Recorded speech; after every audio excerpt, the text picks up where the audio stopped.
हरीराम और किशन दोनों भाई पास के शहर से व्यापार करके अपने गांव सोनापुर लौट रहे थे। दिन ढल चुका था। रास्ते में हल्की ठंडी हवा चल रही थी। दोनों भाई हरीराम और किशन ने शहर में अपनी फसल बेचकर अच्छी कमाई की थी। शाम का समय था। आसमान में काले बादल छा रहे थे। उनके बैल अपनी मस्त चाल में धीरे धीरे चल रहे थे, जैसे उन्हें दुनिया की भाग दौड़ से कोई जल्दी ना हो। रास्ता लंबा था और चारों ओर खेतों की मिट्टी की सौंधी खुशबू फैली हुई थी। अरे किशन, देख तो क्या सुहावना मौसम हो गया है। हवा में मिट्टी की खुशबू कितनी प्यारी लग रही है ना। बिल्कुल भैया, और आज तो फसल भी अच्छे दामों में बिक गई। भगवान का लाख लाख शुक्र है, मेहनत रंग लाई। लेकिन देख किशन, बादल गिरते जा रहे हैं। लगता है बारिश होने वाली है। हाँ भैया, सच कह रहे हो। शहर का शोरगुल तो सिरदर्द कर देता है, लेकिन गांव की ये शांति मन को सुकून दे देती है। अब घर जाकर अम्मा को ये खुशखबरी सुनाएंगे, वो तो बहुत खुश होंगी। अचानक तेज हवा चलने लगी, पेड़ों के पत्ते सरसराने लगे और धूल उड़ने लगी। बैल भी बेचैन हो गए और रुक रुक कर चलने लगे। चलो थोड़ी रफ्तार बढ़ा लेते हैं, नहीं तो बीच रास्ते में भीग जाएंगे। अरे भीग भी गए तो क्या, बचपन याद आ जाएगा जब हम खेतों में बारिश में नाचते थे। वो दिन भी क्या दिन थे। अब तो बस जिम्मेदारियां ही जिम्मेदारियां हैं। सही कहा तूने, लेकिन चाहे वक्त कितना भी बदल जाए, गांव की मिट्टी और इसकी खुशबू हमेशा अपनी लगती है। धीरे धीरे बारिश शुरू हुई और कुछ ही देर में तेज बूंदाबंदी होने लगी। दोनों भाई अपने सिर पर कपड़ा डालकर खामोशी से इधर उधर देखने लगे, कहीं शरण मिल जाए। लगता है ऊपर वाले ने आज खूब बरसने की ठान ली है। बैल बेचैन है, धीरे चलाना पड़ेगा। वो आगे कुछ रोशनी सी दिख रही है, शायद कोई घर या चौपाल हो। अगर वहीं तक पहुंच जाएं तो रुक सकते हैं। हाँ, मुझे भी दिख रही है। चलो उसी ओर बढ़ते हैं। पर जरा संभल कर भैया, बैल रुक रहे हैं, कहीं कुछ महसूस तो नहीं कर रहे? जानवरों को तो पहले ही आभास हो जाता है ना। अरे किशन, तू भी ना। शायद बिजली की आवाज से घबरा गए होंगे। अब लौटने का भी तो रास्ता नहीं दिख रहा। चलो रोशनी तक पहुंचते हैं, शायद मदद मिल जाए। पता नहीं भैया, ये रास्ता कुछ जाना पहचाना नहीं लग रहा। डर मत, मैं हूं तेरे साथ। जो भी होगा साथ झेल लेंगे। रोशनी की दिशा में मुड़ती बैलगाड़ी की धूल अब पानी में बदल रही थी। मौसम की गूंगी सरगर्मी के बावजूद किसी अनजाने सुकून की हल्की सी अनुभूति मन में उजागर हो रही थी। वे बैलगाड़ी को रोशनी की ओर मोड़ते रहे। बारिश इतनी ज्यादा हो रही थी कि कच्चा रास्ता कीचड़ में बदल गया था और बैलों के पैर मिट्टी में ढसते जा रहे थे, जिस कारण बैल बड़ी मुश्किल से चल रहे थे। बहुत मशक्कत के बाद वे धीरे धीरे एक छोटे से गांव में पहुंचे। गांव छोटा था पर साफ सुथरा दिख रहा था। कुछ घरों से मध्यम रोशनी और धुआं निकल रहा था। गांव में घुसते ही दोनों भाइयों को एक बुजुर्ग आदमी दिखाई दिया, जो अपने घर के बाहर दरवाजे पर बैठा था और उसके बगल में एक लालटेन जली हुई थी। बुजुर्ग आदमी ने दोनों भाइयों को ध्यान से देखा और फिर धीरे धीरे मुस्कुराए। उस मुस्कान में एक अजीब सा रहस्य छिपा हुआ था। नमस्ते बाबा, हम पास के शहर से अपने गांव लौट रहे थे। अचानक रास्ते में बारिश आ गई तो यहाँ रुकना पड़ गया। अरे बेटा, कोई बात नहीं। ऐसी रातों में राहगीरों को आसरा देना ही तो इंसानियत है।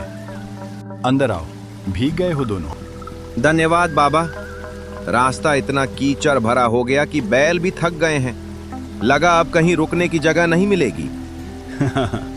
इस इलाके का मौसम बड़ा नटखट है, कभी चुप रहता है, कभी अचानक बरस पड़ता है। कुछ क्षणों तक वो यूं ही देखता रहा, फिर अचानक उठा और अपने घर की ओर मुड़ गया। उसने इशारे से दोनों भाइयों को भी अपने घर में रुकने के लिए कहा।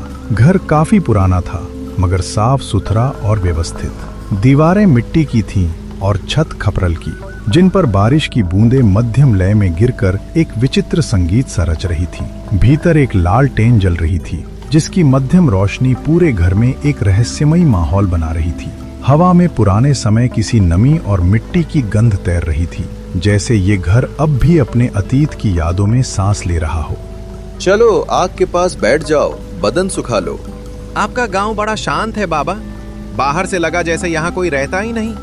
रहता हूँ बेटा, मैं और कुछ पुराने लोग। बाकी तो सब अपने अपने भाग्य के साथ चले गए। चले गए मतलब गांव छोड़ दिया उन्होंने। कुछ ने गांव छोड़ा, कुछ को गांव ने छोड़ दिया। पर तुम लोग थके लग रहे हो, पहले गर्म पानी ले लो। लेकिन आपने कहा कि गांव नहीं छोड़ दिया, आपका मतलब क्या है? कुछ बातें वक्त आने पर ही समझ में आती हैं। फिलहाल तुम आराम कर लो, रात अभी लंबी है। बेटा, इस गांव की मिट्टी में कई कहानियां दबी हैं। जो यहाँ रहता है वो उन कहानियों का हिस्सा बन जाता है, चाहे वो चाहे या ना चाहे। लोग कहते हैं यह गांव बरसों पहले उजड़ गया था, लेकिन कुछ आत्माएं अब भी यहाँ भटकती हैं। मैं तो बस उनका पहरेदार हूँ, ताकि कोई अनजाना यहाँ भटक कर फंस ना जाए। बाबा, आप ये कैसी बातें कर रहे हैं?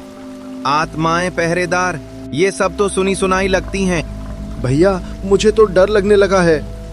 बाहर बारिश के बीच वो अजीब सी सरसराहट सुनाई दे रही है, जैसे कोई घर के चारों ओर घूम रहा हो। घर के अंदर का वातावरण भी कुछ अलग था। वहां रखा फर्नीचर बहुत पुराना था, जैसे कई दशकों से उसी जगह पर हो। दीवारों पर टंगी तस्वीरें भी फीकी पड़ चुकी थीं, जिनमें बीते जमाने की झलक अब भी मौजूद थी। इतने में भीतर से बुजुर्ग आदमी की पत्नी बाहर आई। वे भी उम्रदराज थी, पर उनके चेहरे पर गजब की शांति थी। उन्होंने पुराने जमाने के कपड़े पहन रखे थे और उनकी धीमी चाल में एक अनकही गरिमा थी, जैसे वे किसी ऐसे दौर से आई हो जो अब बस यादों में रह गया है। देखो बेटा, ये मेरी धर्म पत्नी है सीता। उम्र के इस पड़ाव में भी घर आंगन को वैसे ही संभालती हैं जैसे पहले दिन संभालती थी। ये घर हमारे पुरखों की निशानी है। बिजली यहाँ आई तो थी, पर हमने उसे अपनाया नहीं। इन लाला टेनों की रोशनी में हमें अब भी वही सुकून मिलता है जो मशीनों की चमक में नहीं मिलता। वक्त बदल गया, पर हम नहीं बदले। शायद इसलिए ये घर अब भी अपने अतीत की सांसें लेता है। बाबा, ये घर और इसकी खुशबू कुछ अलग सी है। लगता है जैसे समय यहाँ थम गया हो। हाँ, और ये भी सोचने वाली बात है कि जब हर गांव में बिजली पहुंच चुकी है, तो ये गांव अब भी अंधेरे में क्यों डूबा है? उजाले से ज्यादा भरोसा हमें इस मध्यम रोशनी पर है बेटा, क्योंकि ये ना तो आंखों को चकाचौंध करती है, ना दिल को बेचैन। इस घर में जो भी ठहरता है, उसे कुछ पल के लिए चैन मिल ही जाता है, चाहे वो कहीं से भी आया हो। परसों से यहाँ कोई मेहमान नहीं आया था। अच्छा लगा कि आज फिर किसी ने इस चौखट को पार किया। तुम दोनों को थकान होगी, मैं चूल्हे पर कुछ गर्म कर देती हूँ।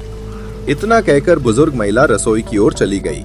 उनके जाते ही बुजुर्ग आदमी ने दोनों भाइयों को बैठने का इशारा किया।